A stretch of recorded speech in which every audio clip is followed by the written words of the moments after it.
ecce pullo centurio fortissimus in medios hostes irruit. Iam circumdatus est, undique impetus fit, sanguis clamor horror ubique est, sed cum iam de esse actum esse putaret. Nec opii nato spes salutis redintegrata est. Sed radiamus ad initium. Hiems est, et Gaius Julius Caesar bellum acerrimum etiam nunc in Gallia gerit. Legio eius undecima in finibus Nerviorum est, in hiberniis ibi est. Auctore ambio Rige, principe Eburonum, Nervi impetum in hanc legionem facere constituunt. Huic legioni praeest Quintus Cicero, frater Illius Ciceronis, sed non paratus est, obstupefactus est. Timet, quid faciat? Discurrit! Sed ut potest se defendit contra impetum Nerviorum. Iam complures dies Nervi Romanos legionem undecimam premunt. Et septimo die huius oppugnationis incipiunt immittere glandes ferventes in castra Romanorum. Et sic cassae Romanorum ignem concipiunt, et ignis differtur per tota castra. Et eo tempore, eo ipso puncto temporis, hostes acerrimum impetum faciunt. In hoc tanto discrimine opus erat fortitudine. Et in hac legione undecima duo erant centuriones viri fortissimi, nomine Lucius Vorenus et Titus Pullo.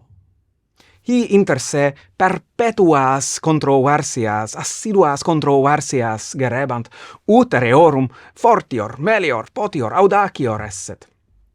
Inter se semper dicebat, eus tu ego sum fortior, ego sum melior, tu pessimus, et cetera. Sic inter se opprobria iactabant. Et tum, eo ipso puncto temporis, quo hostes impetum faciebant in castra iam ardentia. Tum Pullo, quid dubitas, Vorene, aut quem locum tuae probandae virtutis expectas? Hic dies de nostris controversiis judicabit. Pullo cum haec dixisset, cum opprobriis maximis affecisset Vorenum, impetum acerrimum facit in medios hostes, irruit in hostes. Et tum Vorenus, qui videt Pullonem in hostes impetum facientem, quid facit? Quid est hoc? Veretur nunc ne minus fortis habeatur, et ipsiitur sequitur. Et tum Pullo videt hostes in se accedentes, et tum mittit pilum in eos, et unum ex hostibus, qui tunc procurrit, interficit, sed non impune. In hostem tela universi conjiciunt, nequedant regrediendi facultatem. Pullo tum videt omnia tela in se unum tendentia, cadentia, et conatur se defendere scuto, et scutum eius transfigitur, et plurima alia nunc tela in eum cadunt, et non potest attingere gladium suum, non potest educere gladium eo vagina. Iam fere actum est Deo, circumfert oculos, undique imminent hostes, iam mortus esset.